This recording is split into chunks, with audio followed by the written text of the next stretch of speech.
Om Sahana Vavatu Sahanao Bhunaktu Saha Viryam Karavavahai Tejasvinavadhitamastu Ma Vidvishavahai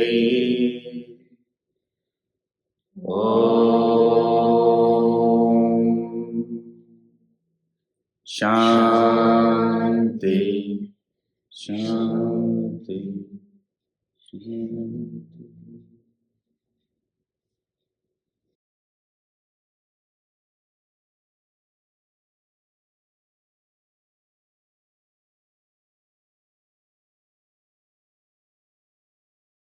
So the portion we've been studying is the description of an enlightened soul known as Sthita Prajna, the one of steady wisdom. And not only is this portion important to inspire us what that supreme state is, but also tell us how we can get there, right? Which is much more relevant to what we need to do. So in 55, he explained the answer to Arjuna's question, what is the nature of a realized soul? And this forms the base for understanding the other qualities, which is when you know the self within. Right now it's unknown to us. You become supremely fulfilled. It's the state of absolute bliss and tranquility. So, therefore, the world seems so trifling and petty. All the things the world has to offer mean nothing, right? Just as, in fact, he says that in the 70th verse. It's like rivers entering an ocean, they make no difference at all. But when you're standing on the banks of the river, it seems huge. Compared to the ocean, what is it? So that is that supreme state. So in fact, you can measure yourself through your assessment of self-sufficiency. How self-sufficient are you for your happiness? And you will find en masse, everybody is completely dependent on the world. Small things like the weather, the traffic, could be money, your family for sure, your name or reputation, totally dependent. So every little thing agitates you.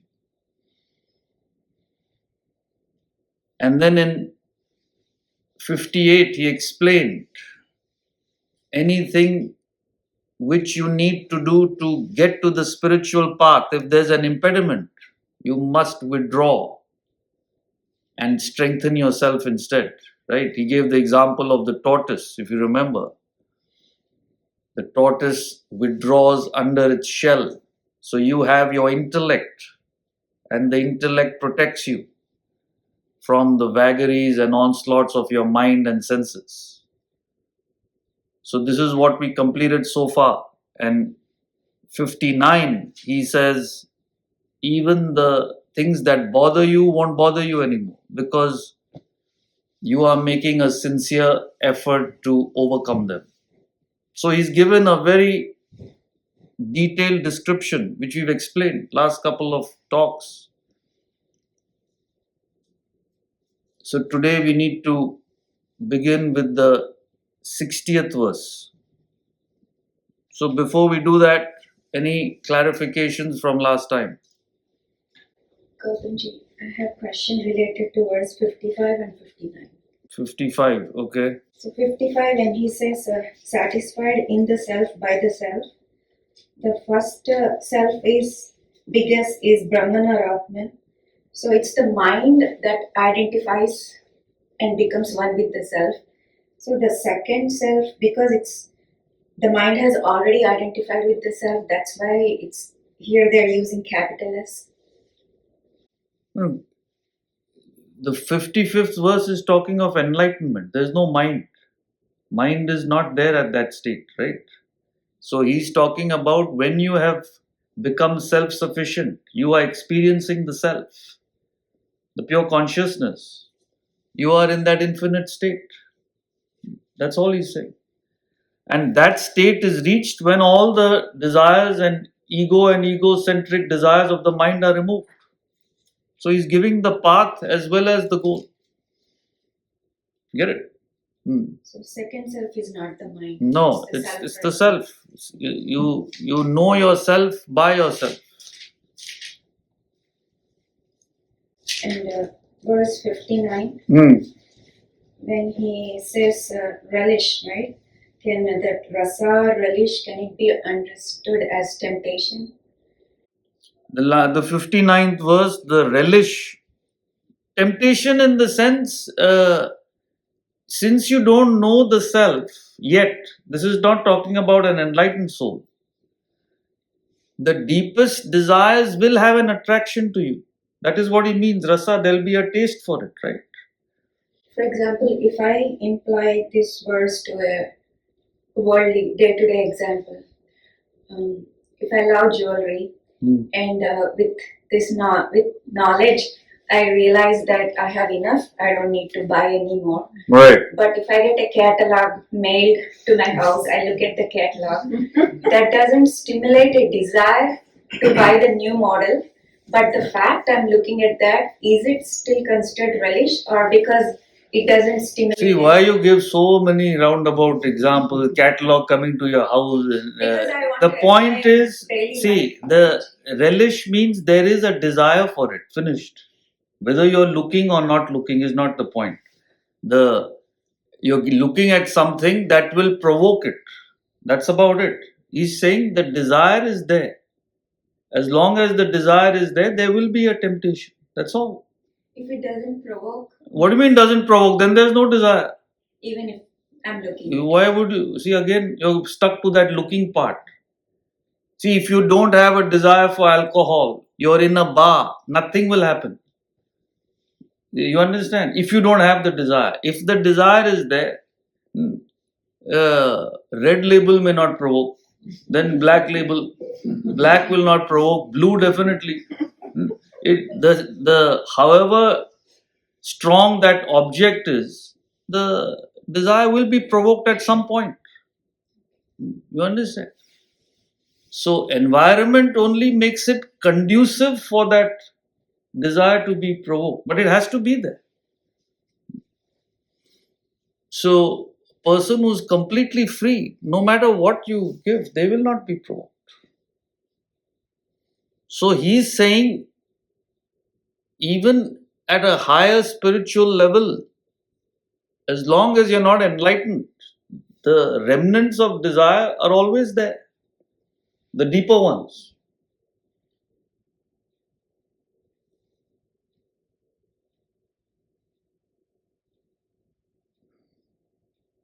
See, simple example is, if you're an adult, however attractive the toys are for 5-year-olds, you go to a Toys R Us store, the latest toys have come which you never played with as a kid. Will you get attracted to them?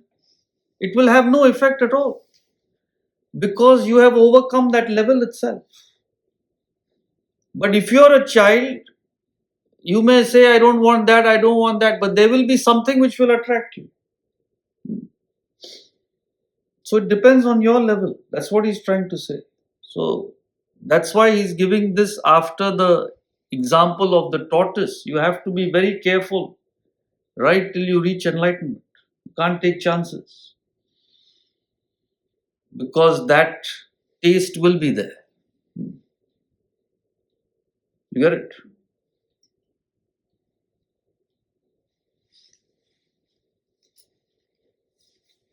So I explained to you in last week also, I remember, in your case, all of you, whatever withdrawal you can practice to achieve a uh, spiritual growth that you want and you believe you have to do, that you have to do. So in this case also, you're saying I have enough jewelry, for example, then why do you stop the subscription to things which may attract you, right? When you know you've had a problem with it in the past, you keep getting bombarded with stimuli, then it will flare up sometime or the other. So you should not take any uh, loose chances. That's what he's trying to say. But even that will go. Once you get enlightenment, nothing will bother you. You get it? Now, who's in that state? So you must be aware of areas where you need to put in extra effort. Otherwise, you remain where you are. Clear?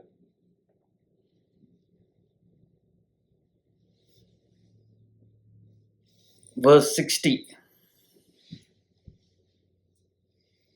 यततो ह्यपि कौन्तेय पुरुषस्य विपश्चितः इन्द्रियाणि प्रमाथीनि हरन्ति प्रसभं मनः यततो ह्यपि कौन्तेय पुरुषस्य विपश्चितः इन्द्रियाणि प्रमाथीनि हरन्ति प्रसभं मनः. O Kaunteya, the turbulent senses of even a wise person, wise man, while striving, indeed forcibly carry away his mind. See now exactly what we were talking about. So now 60 to 67, he talks about how important the intellect is to a human being. In fact, here he says the senses carry away the mind. And in 67, he says the mind carries away the intellect. So 61 to 66, he talks about the importance of the intellect. See how beautifully it's constructed. So now he comes down to what we need to do to achieve that state. He's given the description. So what do we need to do? The whole thing boils down to your intellect, buddhi, being able to hold the mind, manaha. So they define these two equipments because they're crucial to your spiritual or any even normal functioning in the world. Because the mind has no direction or dimension. It can ask for anything. It doesn't think. There's no analysis. It just keeps generating thoughts after thoughts. So if you don't have an intellect to control it, you're in serious trouble.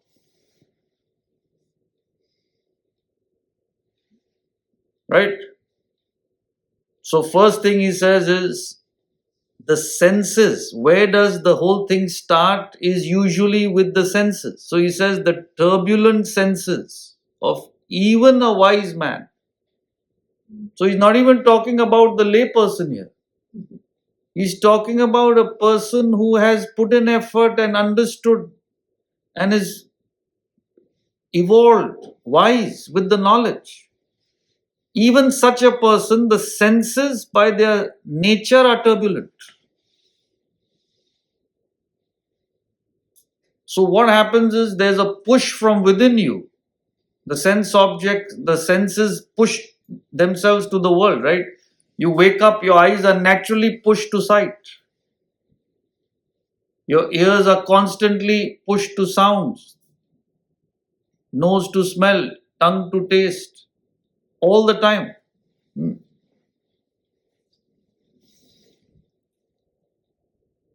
So humans are torn apart by these senses. In fact, there are some verses in the text which talk about the animals, how one sense destroys them, right? See, the fish, it doesn't understand behind the worm there's the angler's hook. It's so attracted to that food, it's destroyed. The moth is attracted to the flame. It's so attracted, it doesn't understand that it's going to kill itself. It dies. So, this is just one sense. Human beings, all five senses. So there's a natural push from within. And then you look at the world. Every commercial you see, every billboard, anything you see is about making the senses more attractive. Sense objects. See a fellow biting into some food, ooh, and then you have to go to that restaurant. So it's like that. Everything is, so there's a push from within and there's a pull from outside. And the mind is completely victimized. Mana, Mada, Gaja, says the scriptures, mean the mind is like a mad elephant. There's no head or tail, so powerful. So anything you do, see, you go for a vacation, you're going for sensual enjoyment, right? Oh, it's cold here, so I'm going to the Caribbean for warmth. It's just how the air feels to your skin. It's sense objects. And then you land in the airport, as if that was not enough, then they force you to go through the duty free. What is a duty free? All senses. Perfumes after perfumes. Just for the nose. Then nose will stop, then chocolates. The tongue will start. Tongue will stop, then the clothes. Color and form for the eye, that will start. Clothes after clothes. When I understood what Socrates said, when I passed a shop, I'm amazed at the number of things that man can do without. That's what Socrates said. In those days in Rome, what shop would have what? Nothing. Today, if he went through a shop, he'd be shocked. Things after things to cater to your senses. Constantly.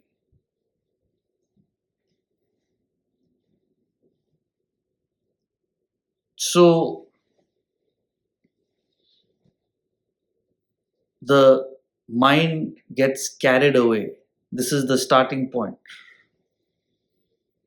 And because you have sensual demands, then you need to earn money. And even there's no end to it. You go on a vacation, you got to take a flight. Then you say, why not my flight? Then you want a private flight. The senses go on multiplying. There's no end. And you're tormented by this constant push and pull.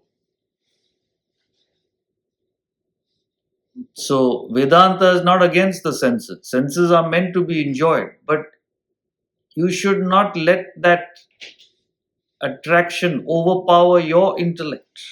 Like you said, I think I have enough. Then why do you still keep craving for more, right? There's no intellect functioning.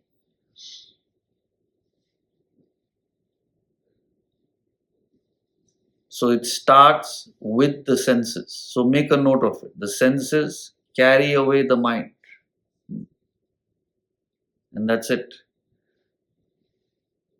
So yesterday somebody forwarded me an article, some big firm, consulting firm, they had to pay some hundreds of millions of dollars in fines for bribing. And so what does all that come down to? All highly educated people, all in the top schools and this and that, but all have that weakness for the senses. The reason you do that is you want a yacht, you want a plane, For all that only you do all this. But what is the weakness? Sense objects. So imagine a person who is totally peaceful within. So he can have the senses. If it's there, it's good. If it's not, doesn't matter. That's how it should be. So the only thing which can control the senses is the intellect. See, like I gave you the example of the moth, right? The moth has a mind. Animals have a mind. So the mind is attracted to the flame. But it doesn't have an intellect to help it understand. If it goes into the flame, it will destroy itself. Only a human has an intellect to help it understand the consequences. And that intellect is not developed at all. The only thing where you'll say, I went to schools and universities, that's just intelligence. Information on how to make a living so you can go more into senses. That's all it is. My child went to this university. What is the great thing about it? Because you'll get a bigger starting salary. That's all it boils down to. What you'll do with a bigger starting salary? Buy more sense objects. So all the education in the world is only how to manipulate the world to get more sense objects for yourself. This is all the education boils down to. There is no effort at building the intellect at all to control your mind. That's why everything has gone haywire. Totally. So this is the starting point. So ask yourself, where is it there is the problem in life? Where this mind has gone out of control? Nowhere else. Nothing else.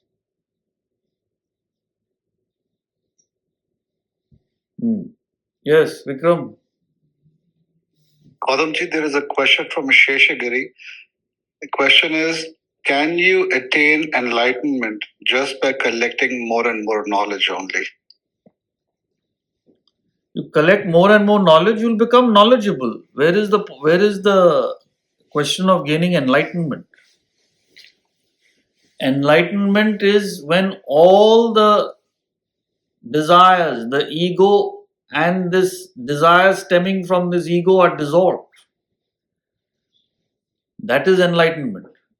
Human minus desires equals God, self. That's the equation. So the higher knowledge will help you get rid of the lower desires, no doubt. But just getting information is not the point. You have to work at it. You have to work with it till you remove your selfishness completely. So I know people who have read all the books full of selfishness and ego. Nothing happens. They have not used the knowledge to rid themselves of their selfishness. So there is no point.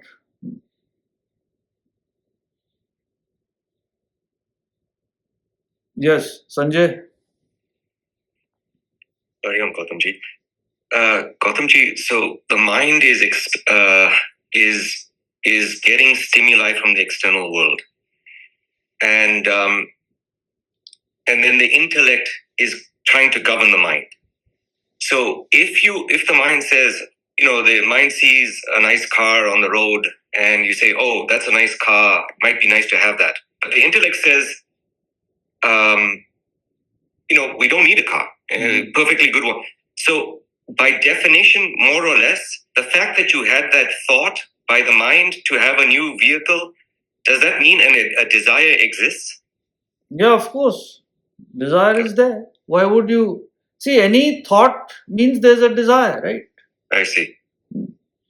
There's a vasana, which is your inherent tendency, that manifests as thought. Thought is desire, and desire leads to action. So, the fact that you have that thought, of course there's a desire. But that doesn't mean you should not get a new car. Like you said, I just got a car 2 years ago, working perfectly fine. I don't need it. If you have a strong intellect, you'll get rid of that thought. But if you don't, then it will go on festering. Now if I sell this, then I take a loan, then I sell that, and then this is what happens. And as soon as you get that, the next model will come out, which is better. And you're back to square one. So this is the mind. It's constant. Now that doesn't mean you should not change or you should not progress, but it should be with your intellect. I've set a goal and mission in my life. Now, how does this help me get there? So you have an intellect to help you understand. Then you're okay. If you need it, get it.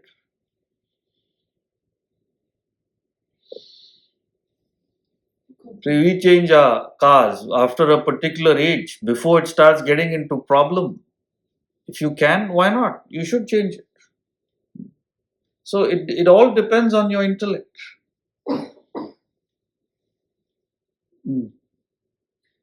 In that case, for instance, if the mind still has desires, the intellect has overcome it in that instance, how do you continue to reduce the desires? Does the strengthening of the intellect, knowledge, what else do you do to reduce those desires, to not even appear later on?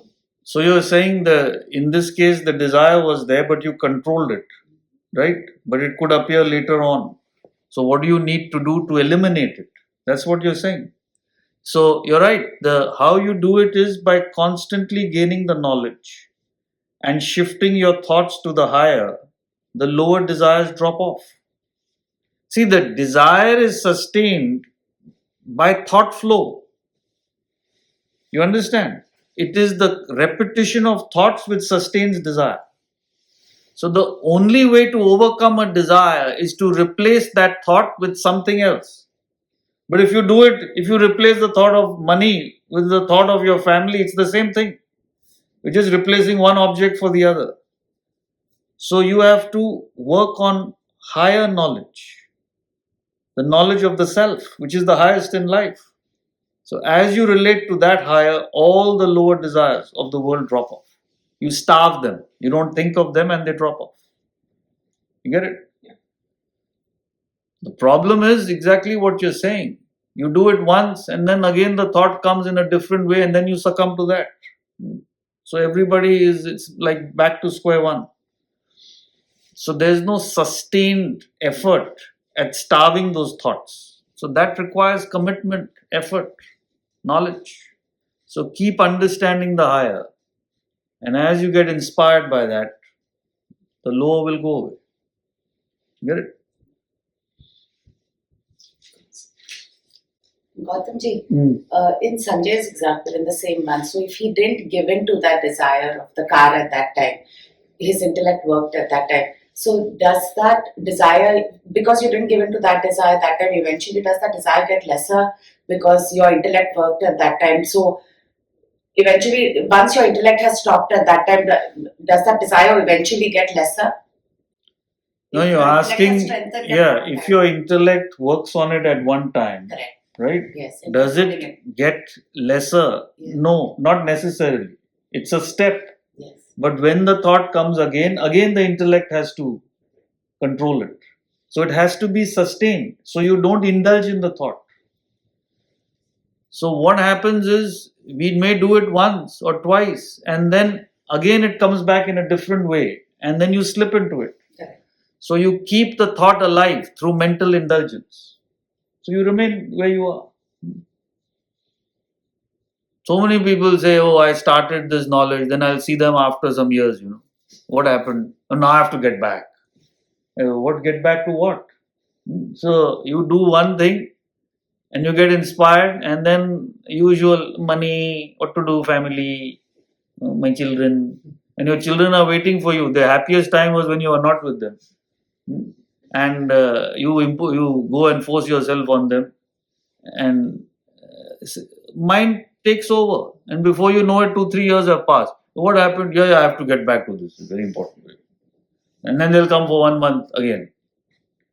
So there's no sustained thought flow in the right direction. That's the whole problem. So you go 1 step forward, 2 steps back all the time. So it has to be a disciplined, committed, sustained pursuit. So throughout the Gita he says that Nitya, constancy, Satatam, always, Nitya Yuktaha, constantly uniting. That constancy is not there. So most people are not interested. Very few who are interested have no consistent effort. Don't put in. So they stay where they are. You get it? So today you'll come, you'll get inspired. 3 days you'll wake up. Then another 3 months, I don't know what will happen. Not you, saying generally. It's not everybody is like that in some way or the other. That selfishness and attachment is so strong that it comes back in some way, form or the other. Got it? Just to follow up on that, with regards to family, it's just not one thing, right? Like the example that he gave of the car. With something like family, there could be lots of situations which can pull you in different ways. I understand that when we've spoken, you had said that you have to strengthen it, you have to detach and things like that. But there are so many different challenges that it challenges you in so many different ways. You can't use the same tool of intellect to say, okay, you know what, it's fine, this is fine, or that's fine. But how does one? It takes a lot to sort of transcend yourself, right? See, what you're saying is this family, for example, there's so many things which come up. Yeah. The intellect is not strong to navigate it. You have deep attachment. I don't blame you. Everybody has that. So, some way or the other, you get stuck. And you're not able to think through it because the intellect is not strong. The intellect is strong, where's the problem? You have clear understanding what are your obligations, what you can control, what you cannot. Oh, my children, where will they go into college? You believe you can control that for the rest of your life. You can't. You could be a great scientist, your child could be below average. Or you could be below average, your child could turn out Einstein. But every parent wants their child to be Einstein. Every father in that tennis court, they want their children next Federer he'll be. So you have that control. I will do this and they will turn out this way. So every little thing will bother you. You do your obligations, do the best you can and forget about it. See, it's very clear. It's not in your hands. You can provide them the best environment, situation, but how they turn out has nothing to do with you. You got that ego to believe they will turn out how you want them. Sit and suffer. Don't say family or the next thing you'll say money. How many things are coming? How many factors are there which it can? But you must have the intellect to understand the role of money. It's a means to an end. So it's only the intellect which will help. You're saying, how can only the intellect help? It's only intellect. Nothing else. Senses can't help you. Mind can't help you. It has no direction or dimension. What else you have? So keep building it. And until then, understand you are a victim of your own attachment, self-created imprisonment. But when you withdraw like that, No, I didn't say withdraw. I said intellect should be available to understand what you can and cannot do. That doesn't mean you leave the family and go off. That itself means no intellect. So you've created an obligation, you do them. But you must understand to what extent you're going to get entangled in it. That's it.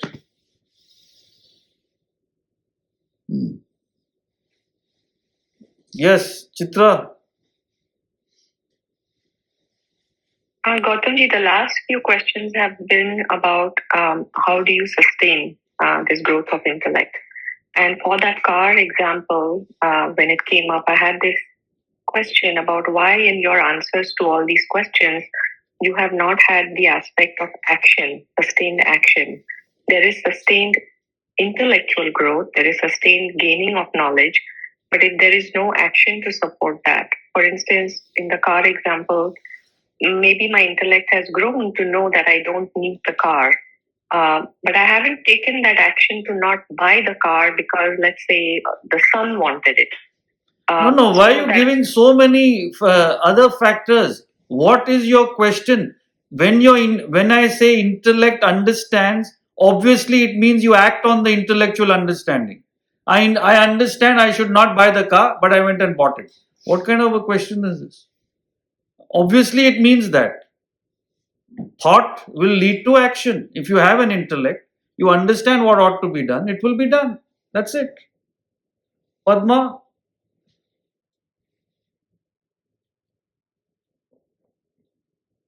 Gautamji, I just have similar, question in the similar lines. Like, how do we really cope with it? Like, when you say that we have to build a strong intellect to resist everything, sometimes we find it as a very, very, individualistic journey, or it's a very lonely journey because the society also sometimes drives you to that edge where you have to buy certain things, where you have to indulge into certain things.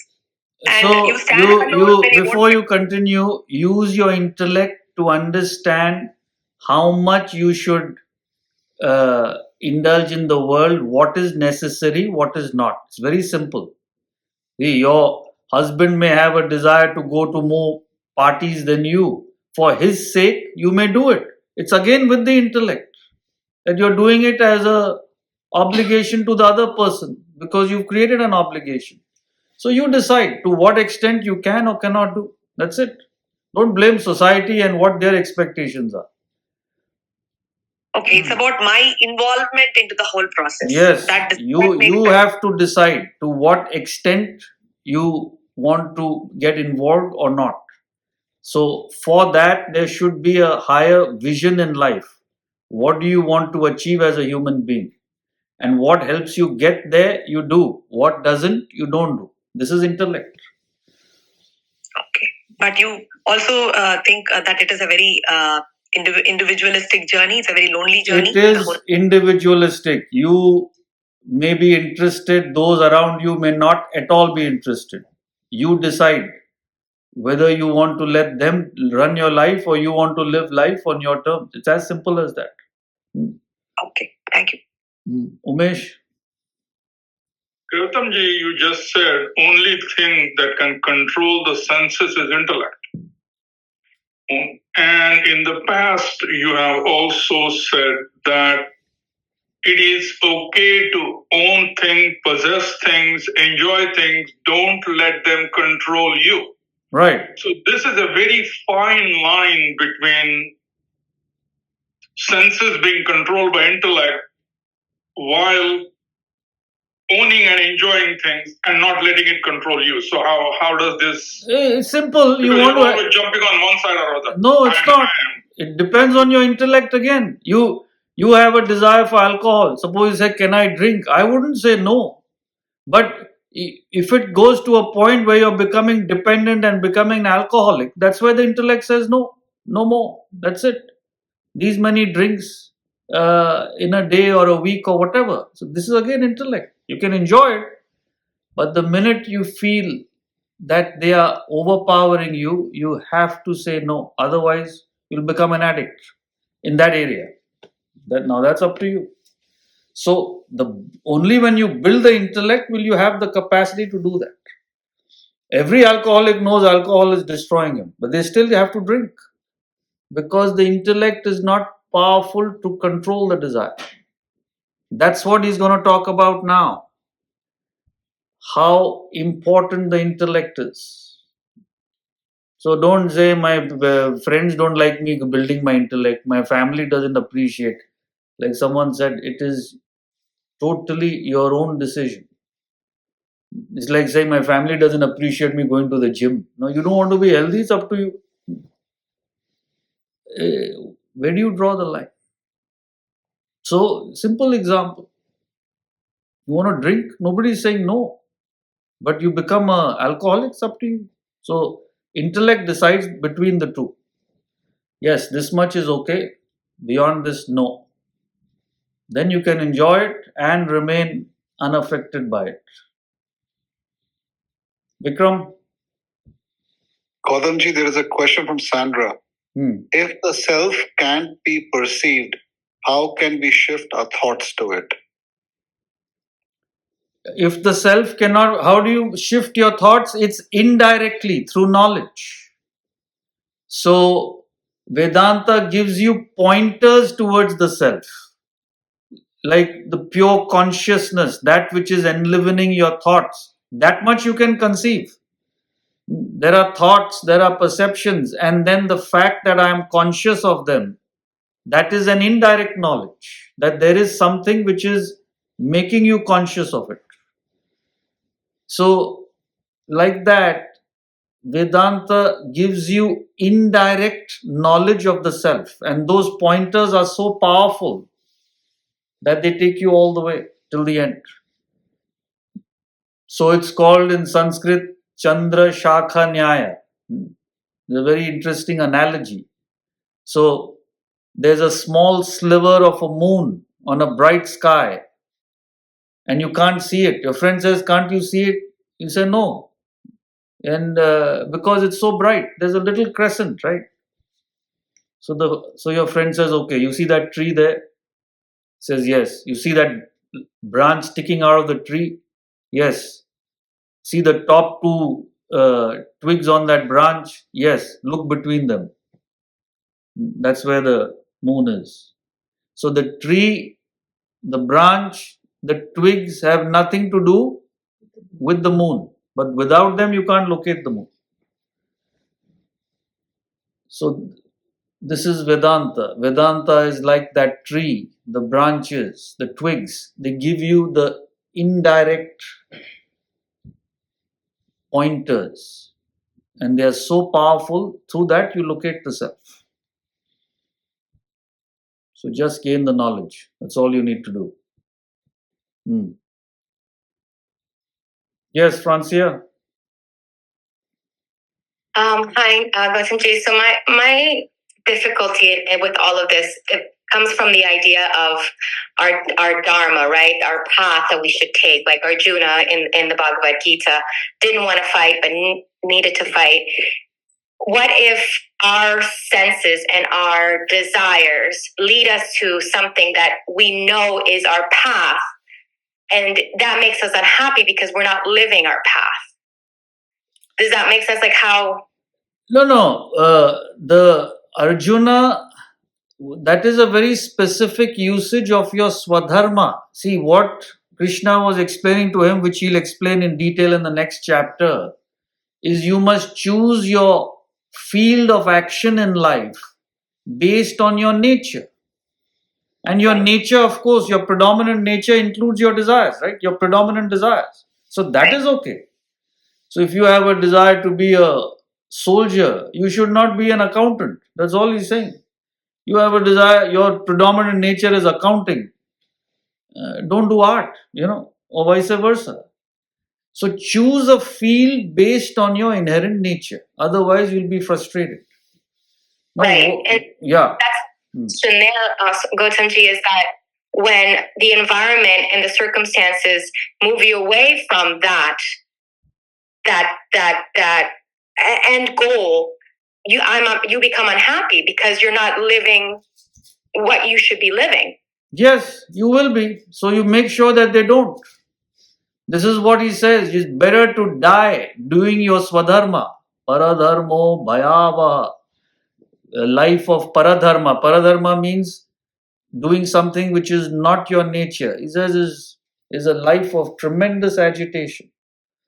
So you have to make sure you choose your field based on your nature. And if what you're saying, through circumstances and all, you can't do it as much as you want, do it, give it the maximum expression.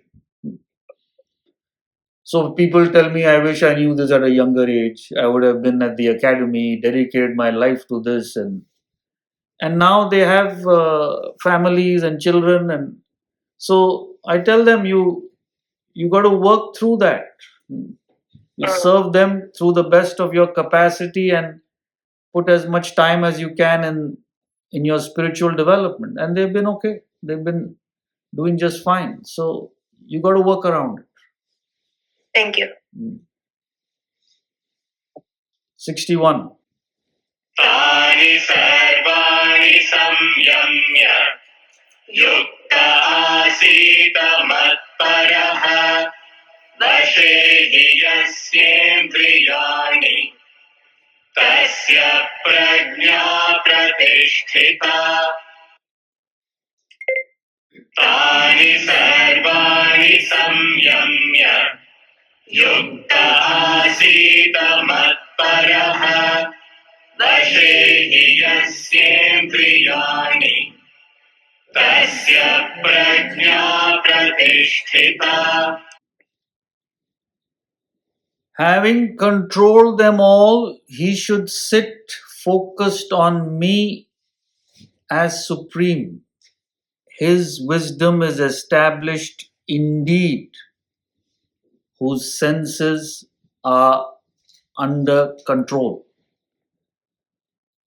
So, here he is talking about the end goal. 61, he talks about after having your senses fully under control, only then can that person aspire for enlightenment. So, as I've told you before also, see, these are the verses you should make a note. Sarvani Sanyamya, having full control over the senses, only such a person should sit or is qualified for meditation, which he says focused on me as supreme. So, whose asthita prajna, whose wisdom is established, whose senses are fully under control. So, why he's saying this is immediately your thought will go to that area where you don't have control. Like all of you have been questioning. It could be money, it could be family, it could be senses, it could be anything. Which is that area where the mind goes and you cannot control it. You get disturbed. So you got to be able to overcome that area. Only then you can aspire for enlightenment. So again, he's giving this verse here to explain to you how important it is to build your intellect. Because only the intellect can get the mind under control. So he's defining perfection through the means to get to perfection. Right?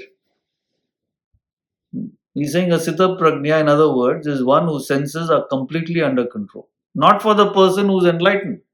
For us, if you want to get to that state, that's what it has to be. So, like Umesh was also asking, it's such a fine line. See, the senses are so strong that you believe you have it and then again it slips up.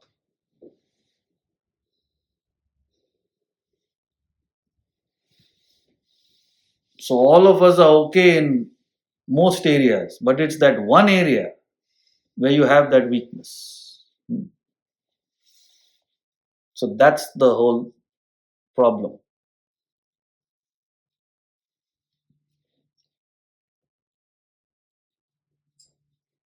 Get it? So 62 and 63 are called the ladder of fall. They are chanted together because now he goes to what happens when the intellect is not strong. The whole thing starts with that one thought. How did this whole thing start? You may say, how did I get into this problem or this thought or this attachment? It started with one thought, which just spiraled, which built on itself.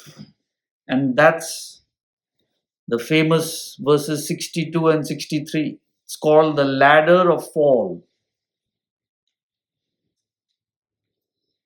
Dhyayato vishayan punsah sangaste shupajayate Sangat sanjayate kamah. Kamat krodho bhijayate. Dhyayato vishayan punsah. Sangasteshu pajayate. Sangat sanjayate kamah. Kamat krodho bhijayate. Krodhat bhavati sammohah. Sammohat smriti vidhamah. Smriti dhramshat buddhinashah. Buddhinashat pranashyati. Krodhat bhavati sammohah. Sammohat smriti vidhamah. Smriti dhramshat buddhinashah. Buddhinashat pranashyati. A man musing on objects, dhyayata, thinking, musing, develops attachment, sanga. Sangat sanjayate kamaha. From attachment arises desire, and from desire arises anger. The 62, 63. From anger arises delusion, sammoha. From delusion, confusion of memory, smriti vibhrama. And from confusion of memory, there's loss of intellect, buddhinasha. Buddhinashat pranashyati. And from loss of intellect is complete destruction. So see how beautifully he explains how it starts. Everything starts with that one thought. And if you want to go even deeper, like we've been doing in the Saturday class, right? We've been studying the states of consciousness. Where does that, even that thought come from? The spiritual ignorance. Your real self is all blissful, paripurna. Correct? The real self, the Atman. We are ignorant of the Atman, therefore universally we feel a sense of void and unfulfillment. And we are helplessly forced to think of the world to try and remove that unfulfillment. This is how thought starts, desire starts. If you ask anybody, what is desire? They won't even understand what you're saying. What do you mean, what is desire? Desire is desire. No, but where did it come from? What do you mean, where did it come from? From the day I was born, it was there. Have you thought why it has come? It's incredible. We just take it for granted. It comes from spiritual ignorance. So only a person who's spiritually fulfilled, who's reached that infinite state, they have no thoughts. Because there's nothing to gain. They're fully fulfilled. It's like thought of food comes only when you're hungry. If you're not hungry, how can the thought come? So there has to be an unfulfillment to gain fulfillment, right? If you're fulfilled, how can you have it? So once the thought comes, now only as a human being you have an intellect to probe. Should I go along with this or not? If you don't probe, then a thin stream of thought starts going towards the object. This is what he calls sanga, attachment. So from that ignorance comes a thought. If you don't control the thought, if you control the thought, it will go away. But if you don't control it, small stream of thoughts. Keep going.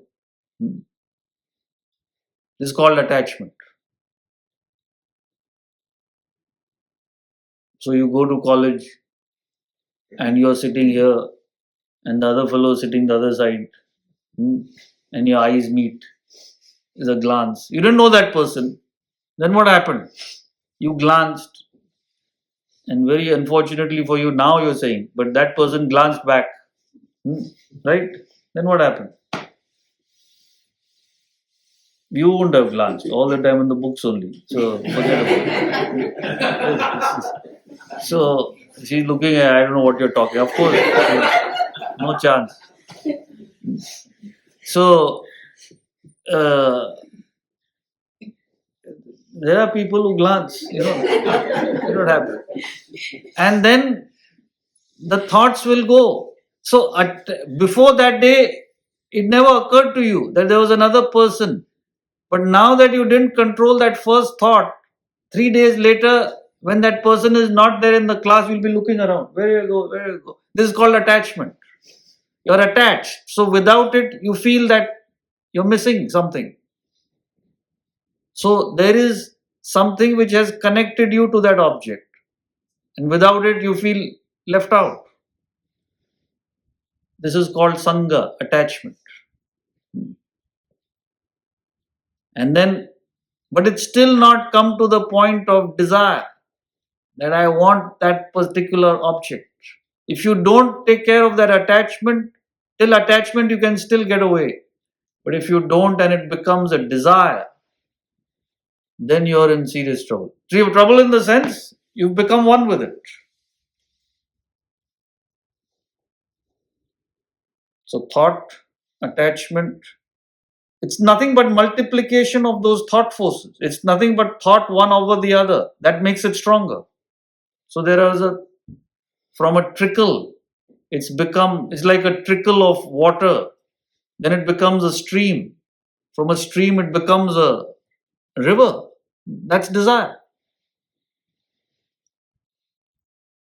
And whenever there's desire, there are impediments to being fulfilled. So you get angry towards the object that is impeding your desire. This is called anger. Anger is nothing but a modification of desire. And when that desire goes completely out of control, you get deluded by it. Is what he says. Sammoha. Then you don't know what you're doing. You're obsessed. Deluded means you're obsessed. And once you get obsessed, smriti vibhramaha, you lose your sense of who you are. Loss of memory means you don't understand what you are, what your position in the world is. You completely disregard it. Once that desire has gone to that point, your intellect is gone. And now there's no return. So people have murdered others in a fit of anger or a desire. Things like that. Committed fraud and done all kinds of things. Because they don't understand what they're doing, where they are, what the consequences are. So they got so deluded. And then you're gone. Buddhi nashat pranashyati. So now you have to go backwards into your life. You have created these desires, these attachments. Now you must understand, it starts with that one thought, which you went on multiplying. Thoughts upon thoughts upon thoughts. They're so strong now, how do you expect them to have under control with a few classes, a few sessions? No, what people ask. This knowledge is also thoughts, but these thoughts are so less. Your accumulated thoughts are so much more. So it will take a lot of effort to neutralize it. Simple as that. There's nothing you can do about it. Just put in the effort.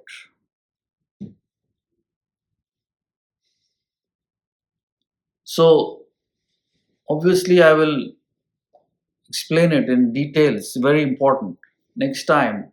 But before that, I had talked about that documentary, last week, and people had emailed, can you tell us which one it is? So we put it in the chat, right? There's a documentary, it's by Paul McCartney, called Glass Walls, about this, what they do in the slaughterhouses and how they create so much suffering. So one of the hallmarks of a spiritual person is you feel for others, including other beings, So wherever you can prevent suffering, why would you make others suffer? So this is, I'm not saying what you should or should not eat or do, but at least be aware what is going on. After that, it's your decision. So a lot of people have been benefited and changed their lives by just watching a few minutes.